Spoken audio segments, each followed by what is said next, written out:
This video was made possible by the EA Creator Network.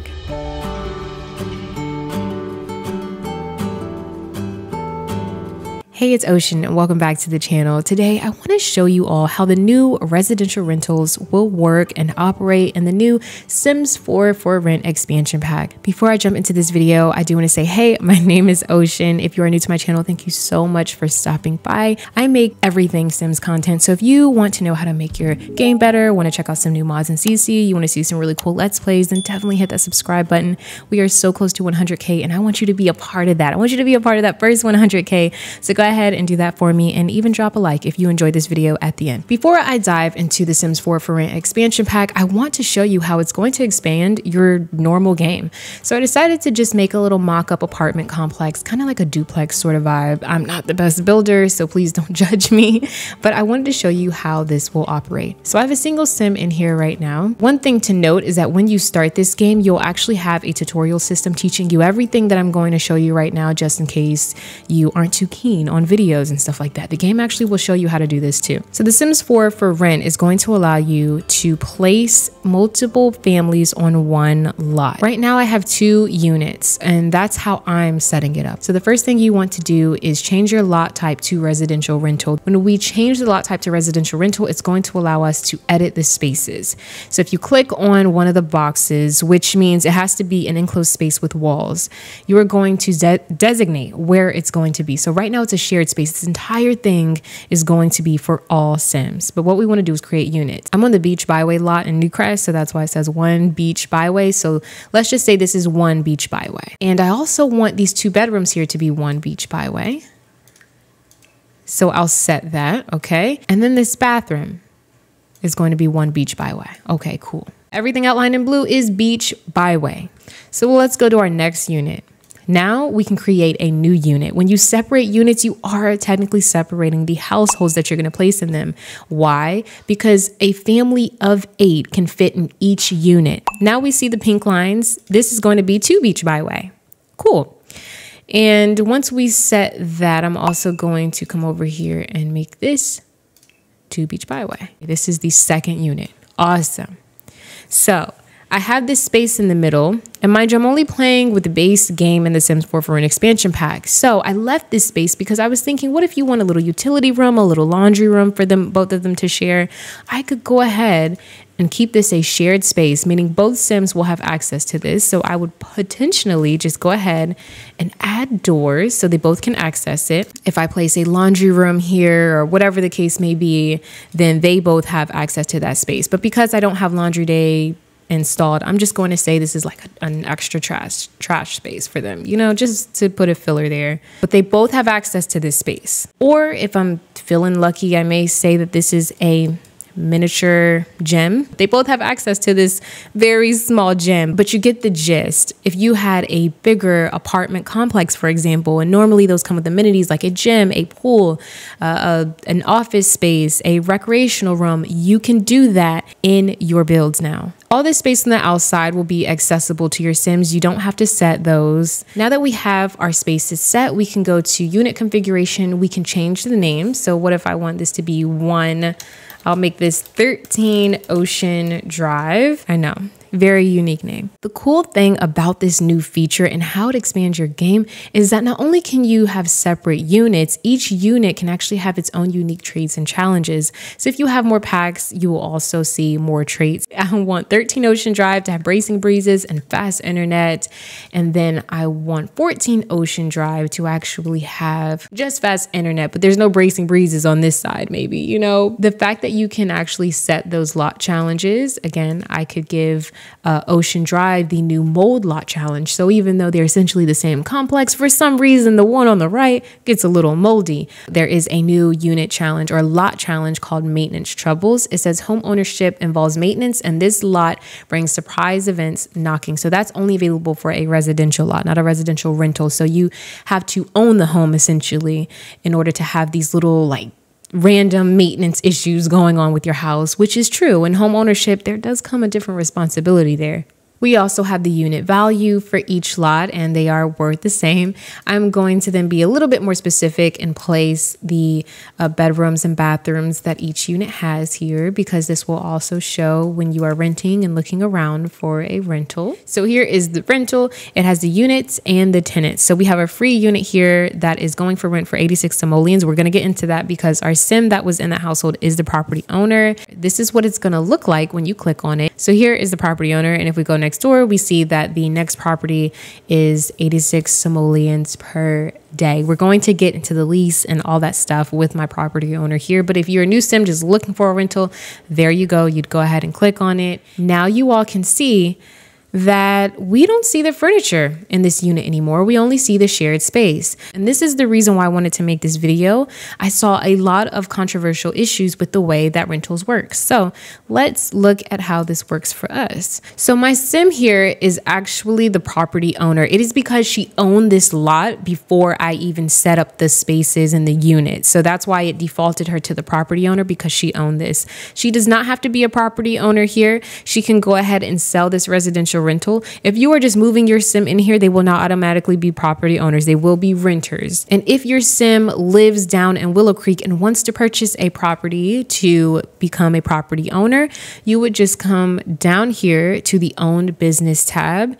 And when you click this, it'll say something like buy a residential rental. You can own more than one residential rental. Let's go ahead and fill in our vacancy for 13 Ocean Drive. If we click fill vacancy, we can then make our rules and do all of that good stuff. Rent is due every day. So your Sims right now would be paying 86 simoleons for 13 Ocean Drive every day. We can only set it to 172 simoleons as the maximum amount of rent we can charge because of what the lot is actually worth and the amenities there and everything. So I'm going to say, if you live here, honey, you got to pay 100 simoleons a day. The lease length, it says 7 days, which I'm going to keep it like that. But again, you can put 500 days. The maximum amount of days you can set a length is 999 days. Your unit rating depends on the size of your unit, the amenities that you have, the environment, and also the maintenance. It says that we're poor right now, but every unit starts off like that because you're just starting out. You can select unit rules, and these aren't all of them. If you have certain expansion packs, you will get an additional one, like a no pets rule. So if you have the Sims 4 cats and dogs, you can also choose for that unit to not have any pets. We can travel to the unit, which we are going to do because I do need to create a space or room where I kind of add the like heat box or water heater and all that stuff. But let's go ahead and fill the vacancy first. Oh, this is a glitch because it definitely does have one bedroom. So again, everything seen here is not the final product. It shows how many bedrooms they want and how much they are willing to pay every day per rent. So maybe we should revise this because they're actually willing to pay a lot.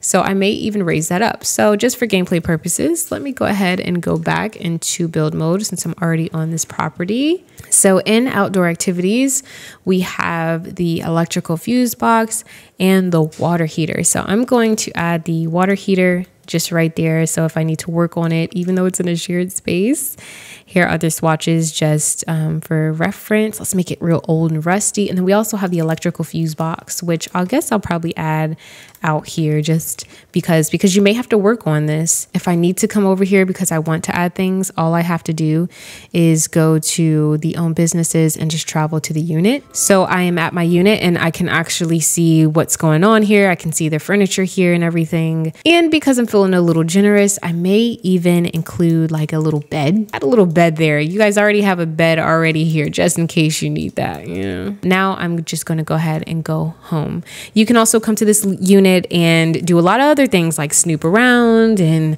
look through the mail. I mean, it's a lot. I love how I gave them a bed and I don't even have a bed yet. But let's just go ahead back to fill vacancy and let's set this to 130. No loud noises, no trash. Wow, Robertson is willing to pay 270 per day. That's amazing. I'm just going to go ahead and you know what? this person is all by their lonesome. I'm just going to go ahead and allow them to live in my life. We now have a unit occupied by the tenant, and heading back over here, we have Robertson, who gives us a 3-star rating. I'm only charging him 130 simoleons, and we actually have a daily unit tax. So although they are paying me rent, you also want to keep in mind that you're paying a daily unit tax of 50 simoleons because you do own that property. If I go here to view our agreement, I can see this is our tenant, Colin Robertson. I can unjustly evict him. So even though he has not broken any rules, I can just evict him just because. And that's up to you. But anyway, we can see exactly what we set here. Heading over to the phone, if you also want to buy a residential rental from your phone, you can do that as well. In the business tab, you can buy a residential rental. Colin is indeed in my social tab. If we open the profile, it says our relationship is a tenant. So he is my tenant. So you will know essentially your tenants that are in your residential rental. You don't have to be friends with them, but I like this because you can kind of keep a relationship with them. I know that at apartments that I've lived in, I was really, really close to my property managers, and it looks like he's just out about now. He's just out and about, chilling, living life. I can actually come up to him. I'm going to go ahead and give a traditional Tomarani introduction just because, I'm here. Oh, we just left stuff on the stove. How are you liking your new place, Colin? So daka. We also have a new rental interaction on the pie menu. So if I go to this, you'll see rental. When I click on this, I can ask about the conditions. I can blame my tenant. I can unjustly evict here as well. I can also commend our tenants on how they are treating the residential rental. That is such a tongue twister. All right, so I'm gonna ask how everything is. He's like, it's okay. It could be better though. And here we're offering a listening ear because she's a generous sim. My goodness, she is so nice. So let's head back to the last thing I want to show you how this works. And there was a lot of controversy about this. No, you will not see your neighbor's home and everything they're doing, and it will not load up if you want to visit them. I can go visit the unit. I can also break in, but we'll save that for another day because we're not going to do that. But you can break in their house and look for things if you want. But it'll appear like this. So if we want to visit unit, we can go ahead and visit Colin. And this is going to work like city living apartments. It's going to work like the apartments in Evergreen Harbor. The Sims households, the families are isolated. So essentially there's going to be a loading screen as it always has been. That's the foundation of the game.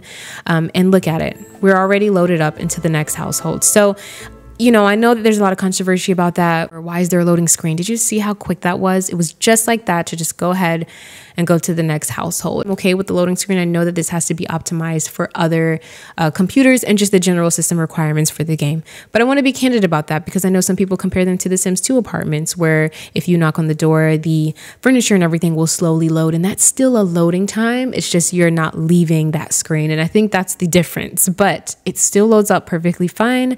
And it's not anything we're not used to per se. And I can still come here and visit our neighbor. Now, if you have a house and you're renting out rooms, for instance, like say you're renting out one room and renting out one, yes, it'll appear the same. All of this would be a shared space where you'll see all of your Sims interact, and their rooms will be, think of it as in private. You wouldn't just walk into someone's room if they're renting that room. Everyone is a tenant at the end of the day. So yes, there is a loading screen, but my Sims, I don't see them visiting their neighbors often unless they actually know them, and it's not a bother to me. Since I am here, I'm going to go ahead and click the water heater. The status is fully operational, and I'll end the video by doing a little bit of inspection and maintenance just to stay on top of things. We can perform maintenance, but it's already in tip-top shape, even though it looks horrible. But hey, if it ain't broke, don't fix it. We can upgrade it with our handiness skill, and we have Colin coming in here to check this out because we are in a shared space, and I'm just helping him out, just looking through. Yep, I'm like, yep, everything looks good here, Colin. I hope this gives you a better idea of how rentals are going to work in The Sims 4 for rent, because you can take it in any world and it truly does expand the game. And for that, I'm so excited for me and for you all to have this in your game, because I really feel like it's going to be awesome, because I just made a little tiny, duplex kind of thing here and it looks absolutely busted because I can't build. But can you imagine all the lots that we have on the gallery and what you all can do with this. Mind you, we just have Colin and his lonesome here, but what if we have kids and teens and everything here and they're outside hanging out? We're in the shared spaces. It's so cool how that works. So I hope you all enjoyed this and it gave you a better understanding on how residential rentals work. And if you enjoyed this video and it was helpful, please don't forget to like, comment, and subscribe. Just keep simming. Always stay wavy, and I will see you in the next video. Peace out.